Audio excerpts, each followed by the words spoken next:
Hi, I'm Karen, 34 years old, and let me tell you about the battle I fought with the most toxic mother-in-law you could ever imagine. Trust me, he'll want to stick around to hear how this ends. The twins were finally asleep. I collapsed onto the couch, exhausted from another chaotic day. Just as I started to relax, my phone buzzed. Michael, my husband, texted yet again. "I'm so sorry, honey. Another late meeting. This project is critical. I'll make it up to you this weekend."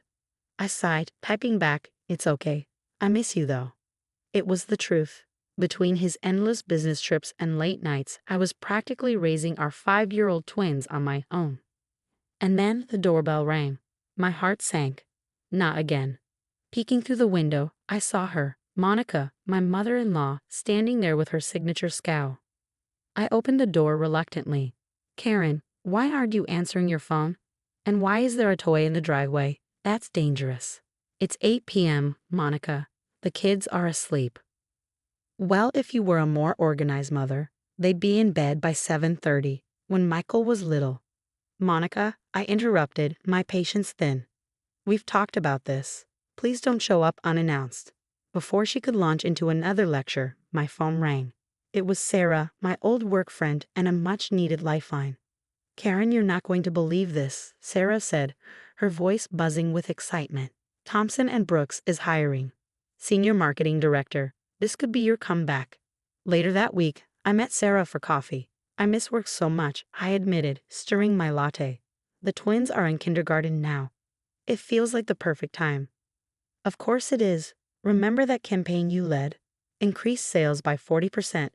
You're wasting your talent at home." Just as I started to feel hopeful, the door jingled, and in walked Barbara, Monica's best friend. "Great. Karen, fancy seeing you here." Barbara sneered. "Monica mentioned you were neglecting those poor babies to job hunt." I rolled my eyes, my phone buzzing again. This time it was my sister Rachel. "Don't let her get to you. Remember last month?" "Ah yes, last month. The school incident. Monica had tried to pick up the twins without my permission, throwing a fit about her so-called grandmother's rights. That memory still made my blood boil." "You're making a mistake," Monica declared during her next uninvited visit. "Michael works so hard to provide for you. Your children need their mother at home." I squared my shoulders. My children need a happy, fulfilled mother. And Michael supports my decision. Her eyes narrowed. "We'll see about that." I ignored her, updating my resume, scheduling interviews, and finally getting the call. "Mrs. Thompson would like to meet you next Tuesday," the recruiter said. "Senior Marketing Director."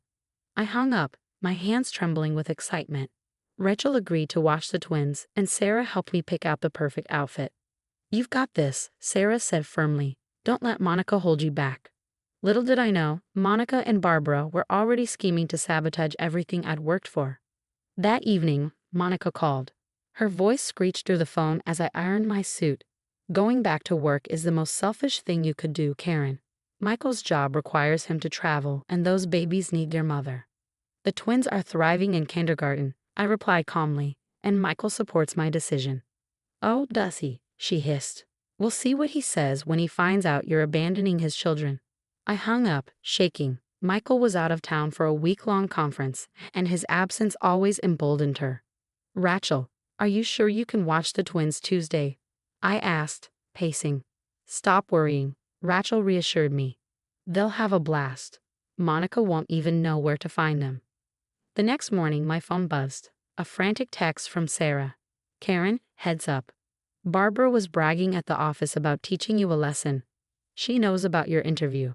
My stomach dropped. Of course, Barbara. She worked in HR at Thompson and Brooks. That afternoon, Monica showed up again, smug as ever. "I know all about your little interview. Barbara told me everything." Monica sneered, crossing her arms. I shot back. "This is none of your business." "Everything about my son's children is my business," she snapped. "I've already spoken to a lawyer about my rights." My stomach tightened. "What lawyer? What rights?" "You'll see, grandparents have rights too, and when you abandon these children for your selfish career. Get out of my house, Monica. Now." She smirked as if she'd already won. "You really should answer your phone more often. Michael's been trying to reach you." I checked my phone. Nothing. Another manipulation tactic. Later, Sarah called, her voice tense. Karen, I overheard Barbara on the phone. She was talking about some lawyer named Jenkins. He's known for aggressive custody battles. I Googled him. My hands wouldn't stop shaking. This wasn't a bluff. Monica was escalating. Tuesday morning arrived. I dropped the twins off at Rachel's, triple-checked my portfolio, and arrived at Thompson and Brooks a full 30 minutes early. The receptionist smiled. Mrs. Thompson will see you now. The interview was going better than I could have hoped. Mrs. Thompson nodded, impressed. Your previous campaigns are remarkable.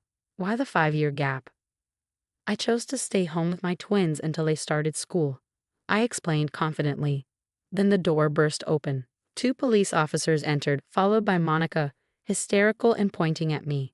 That's her. She's taken my grandbabies. She's trying to flee the state. Mrs. Thompson's jaw dropped. Excuse me? My children are with my sister. I stammered, pulling out my phone. I can prove it. One officer stepped forward. Ma'am, we received a report of potential child endangerment and kidnapping. She's keeping them from their father. Monica wailed. Michael doesn't even know where they are. My hands trembled as I called Rachel. This couldn't be happening. 5 years of Monica's interference had led to this moment, but I never imagined she'd go this far. Minutes later, Rachel arrived with the twins in tow. They ran to me, hugging my legs tightly. I'm your aunt and authorized caregiver, Rachel said, handing over documents. I have texts from both Karen and Michael confirming the arrangement. The officers reviewed the paperwork while Monica's dramatic act started to crumble. Ma'am, one officer said firmly, filing a false police report is a serious offense. Mrs. Thompson cleared her throat, her expression unreadable. I think we're done here, Karen. Given today's disruption, we'll be pursuing other candidates. Back home, Michael finally called. Karen, what's going on? Mom's hysterical, saying you're trying to kidnap the kids.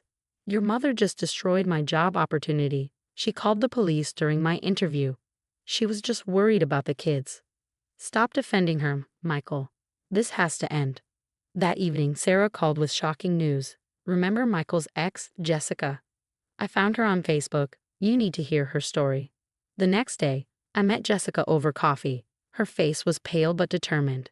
Monica did the same thing to me, she revealed. She convinced Michael I was cheating, spread rumors at my workplace.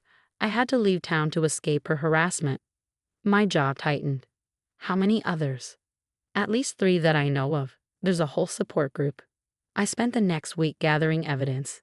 Monica had tried accessing the twins' school records using Barbara's HR connections. She told our neighbors I was mentally unstable and started rumors at Michael's company about our marriage. Michael, you need to see this. I laid out everything. Jessica's story, school incident reports, screenshots of Monica's texts. Michael's face went pale. Mom did all this? To Jessica, too. She's not protecting the twins, Michael. She's trying to control everything. That night, Sarah called again. Karen, Barbara just got caught falsifying HR records. She was trying to block your application, but they found more. Years of manipulation, blocked promotions, leaked personal information.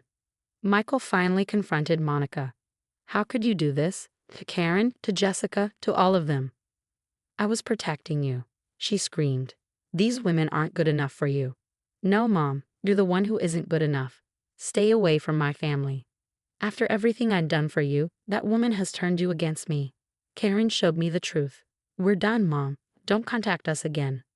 Later that night, Michael held me close. I'm so sorry I didn't see it sooner. All those years.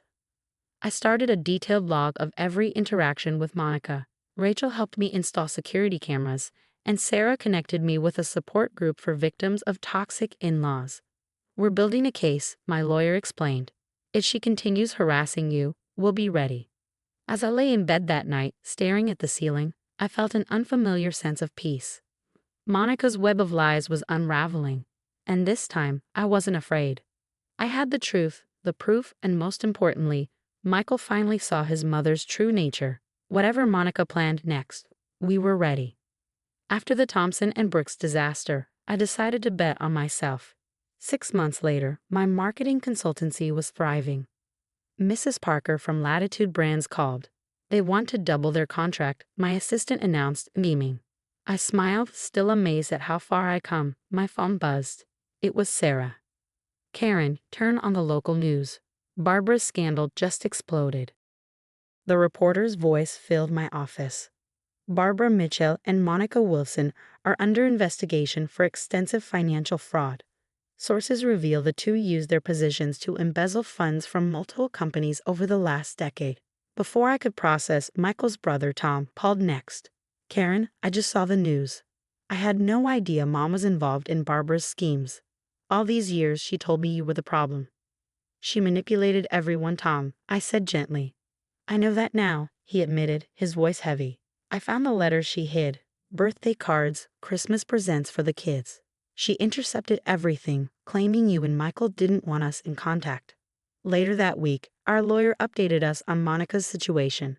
She's been caught helping Barbara funnel money through fake consulting contracts. The fraud investigation also uncovered the false police reports, harassment, and her attempts to access private records, he explained. Michael squeezed my hand. Good, she needs to face consequences. Watching Monica's carefully constructed world crumble was surreal. Her country club membership was revoked, her church committee positions eliminated, and her friends avoided her calls. She's selling her house, Tom reported. Moving to Arizona. Nobody here will associate with her anymore.